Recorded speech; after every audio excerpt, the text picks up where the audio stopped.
Did a Google search on Valiant Thor, and it brought up in parentheses 1,222,000 results. So this is all over the internet.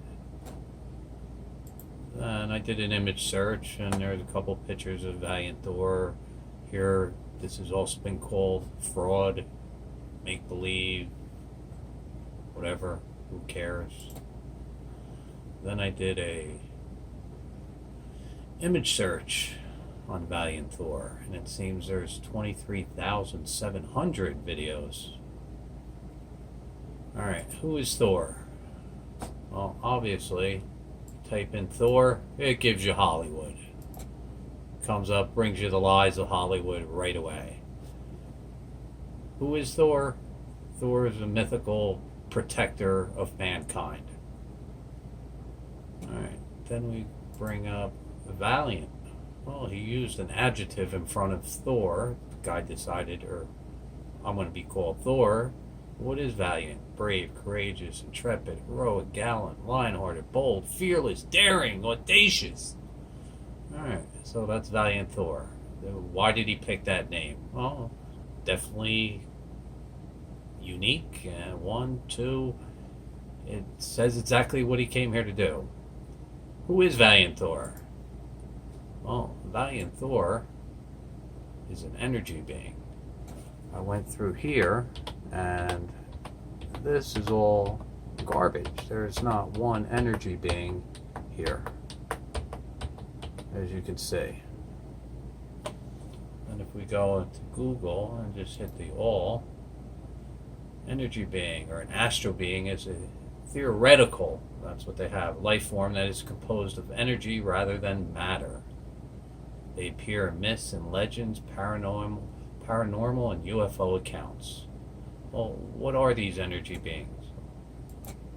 They're better known as shapeshifters. You know, we got Mystique as being a shapeshifter. The Native Americans believed in shapeshifters, especially the Navajo and the Hopi.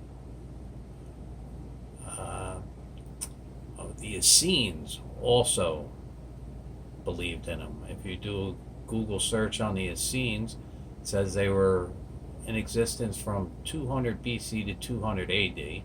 They actually had an ongoing relationship with the shapeshifters, or I should say, the energy beings of this planet.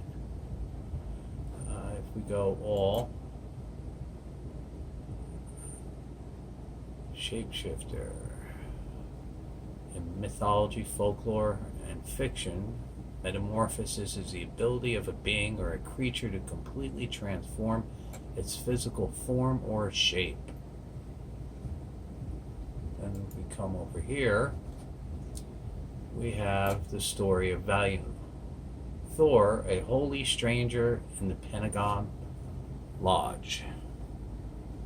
Alright, basically what happened, they have March 16th, 1957, a UFO landed in Alexandria, Virginia, outstepped a man, and the cops came up to him and he said, "Take me to your leader."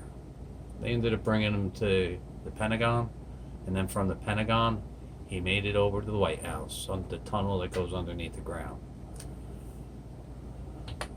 Then he met the vice president, and supposedly the pictures that were forged or whatever were taken in High Bridge, New Jersey, in April 1957. There we go.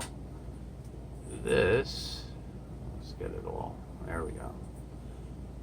He was wearing a spacesuit, and he submitted his spacesuit to be tested, and they did every test on it, and it was indestructible. The top, the bottom, all connected, fit like a tunic, no cuffs, buttons, zippers, clips, hooks. When they tested it with a laser even, and couldn't do anything to it. It was labeled as indestructible. In here it talks about a colonel. Hey, I know who that colonel is. That's my uncle. My uncle ran anything to do with aliens or UFOs after World War II. If you wanted to be a base commander, you had to go through him. You weren't allowed to be a base commander until you went through his class. One day I seen a two-star general salute my uncle, and I was like, whoa, whoa, whoa, whoa. You have a higher rank than him. The general told me, it doesn't matter what's on the shoulders, what's on the collar. It has to do about the position you hold. Army, Navy, Air Force, Marine, all salute the commander-in-chief, the president. He goes, the president salutes your uncle. It's the position you hold. And we'll get to him in another minute. And he lived in the Pentagon for 3 years. Met the Stranger's Guide. He was here to help mankind, and that was it. And then they refused him. Funny thing is, he's a shapeshifter. He had no fingerprints at all. The shapeshifter, no one ever asked him how old he was. The shapeshifters are the energy beings that I've talked about on my channel.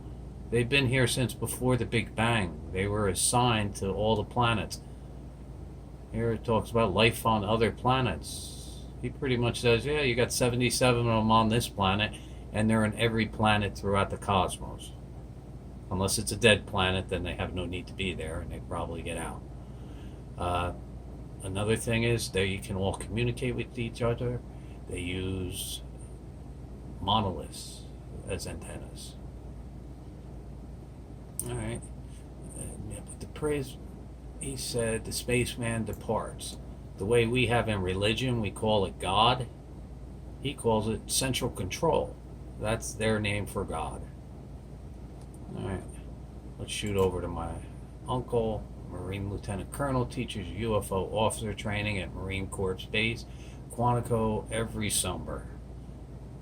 You just type into Google or YouTube UFO officer, and it'll spit out all kinds of information. This is who my uncle was. He ran the UFO officer training program.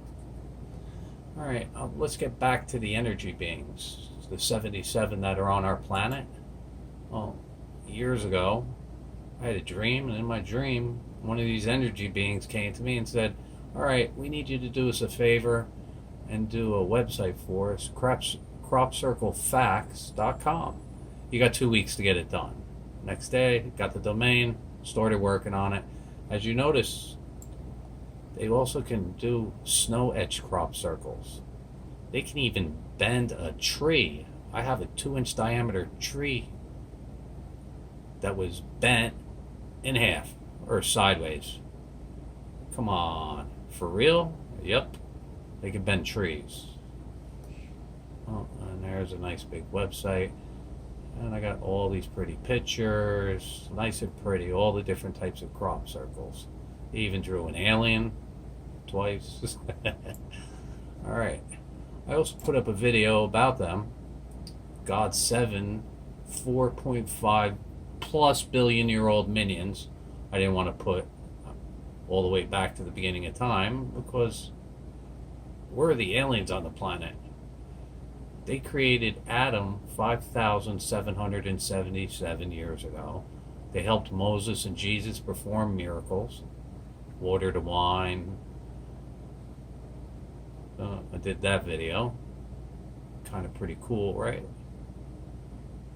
But, and the funny part is when I did it here so I didn't cause any problems, I was like, yeah, Prince of Egypt got kicked out because he was Jewish. And now he's sleeping at the base of Mount Sinai. He looks at the top of the hill and he's, what? What's all those lights? One day he gets a cojones and goes up and sees the lights. Those are the energy beings. All right, let's zoom to our time. It's quite a few years ago. But back in 1993, first episode aired of Star Trek Deep Space Nine. In the Star Trek Deep Space Nine series, they introduced the prophets. The prophets were energy beings. They were balls of light, energy beings. And then they also introduced Odo, a shapeshifter. Wait, he doesn't have fingerprints either. So, this knowledge that I'm portraying, it's nothing new. It's been there. It's been out there. No, just nobody's ever explained it before the way I have. Here, let me show you one thing. Out of the 1,222,000 results in Google, not one of them covers what I just covered. And all the videos that's up on YouTube, the 23,700 videos, not one of them discusses what I just discussed. And more importantly, this one I did, Valiant Thor, Alien from Venus, came to Earth for 3 years on March 13th, 1957. Oops, mistake. I'll leave it. Doesn't really matter. I'm changing this one to best description of Valiant Thor Shapeshifter from Venus came to Earth for 3 years in March of 1957.